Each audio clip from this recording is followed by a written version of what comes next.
How do you develop a relationship using content? Hi, this is Carma Spence, and I'm here with part two of my interview with Sarah Schwab, the content coach. And we're going to start off today with her answer to this question. So, how do you build relationships with content? And because it's just there, you're not interacting necessarily. Right. It's a different sort of an approach because it is relationship building, and it's almost, I like to think of it as a conversation, but it's kind of a one-sided conversation. They're not able to Right. really have that other side of the conversation, but it's in the way that you approach it. So for example, I always recommend, one of the tips that I give people, especially writing content or writing blog articles and things like that, is to look for the words you, meaning you, the reader. Hey, you, can you relate to this? I know you're probably thinking this or that. What do I know about you, my dear, wonderful reader?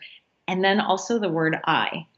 I, Sarah Schwab, I, the writer, I've experienced it this way. I feel this way. I think about it like this. And when you use those words, I and you, it feels more conversational. It becomes not just this global or generally informative paper, but it becomes more personal. So that's one of the tips I give for building relationships through content. So, how do you strike a balance between the I and the you? So it's not, it's just the me channel, me, or the you channel, you.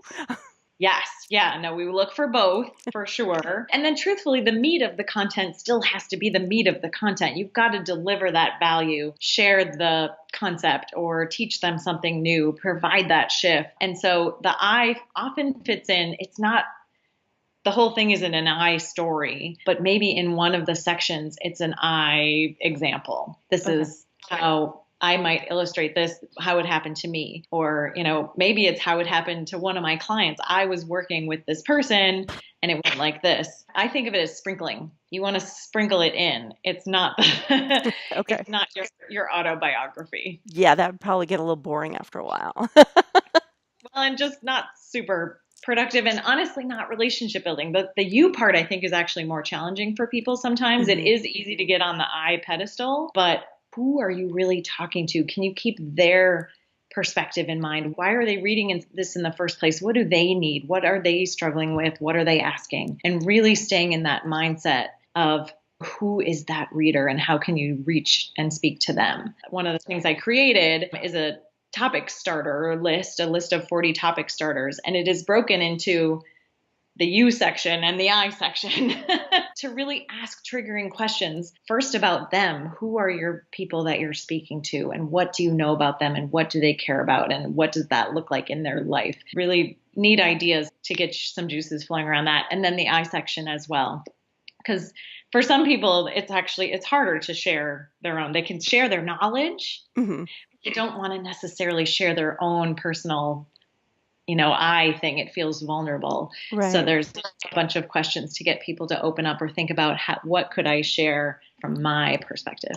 Right. Now, in my I've been a writer since I was a toddler. And a lot of the content I've grown up learning how to write, because I was a science writer for many years, you tend to speak not in yous or I's, but in this sort of generic they or one. And so I found that my challenge is often how balanced when I say you compared to when I say they or people in general. We, the global we, yes.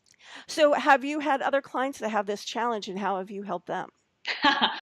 With practice. So the way the process works, the client does still do the creating of the content because it's their voice, it's their knowledge, it's their stories. But I do a fairly involved editing process. And so I will maybe break it up. I'll find some of those we's or they's and see if I can't change it and send it back to them. And over time, when you do that 2 or 3 or 4 Mhm. times, they start seeing it and getting the hang of it. We can also do it somewhat on the front end. So we'll have a conversation about what is this piece of content that we're creating. If it's a catalyst piece or an article, what's the topic? But then what's the outline? Maybe, the 3 to 5 points. What's the meat of it? The nuggets. But then let's make sure we have, what is our I story going to be? Where is that going to fit in? Where can we include that? How about you? And I'll actually make that part of the planning process for that piece of content so they know that those are going to fit in. Okay. Now there's all different kinds of content you can create.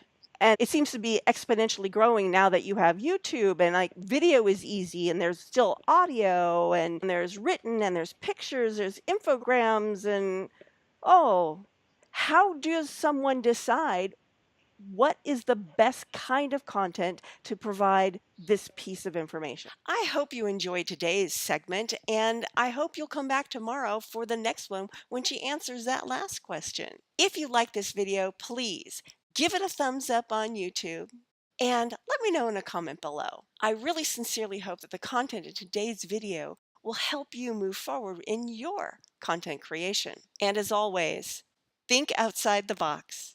Spread your wings and fly, because you, yes, you, are capable of more than you know. And that includes content creation.